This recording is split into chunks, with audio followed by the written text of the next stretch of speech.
Can you deposit checks on Cash App? Short answer is yes, but only to a limited number of people. Now, not all the people might have this option available within their Cash App account because maybe due to the activities on your account, Cash App restricts this feature.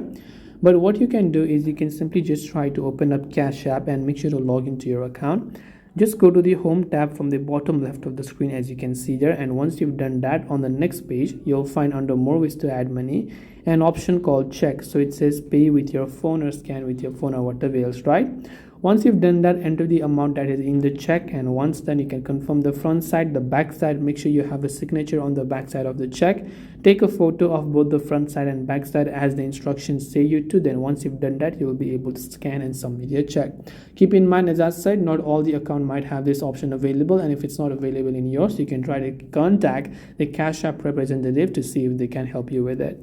Either way, I hope this video helped you on how you can deposit checks on Cash App. If you have got any further questions, feel free to leave them down below. Thank you for watching till the very end of this tutorial, and see you soon in our next video.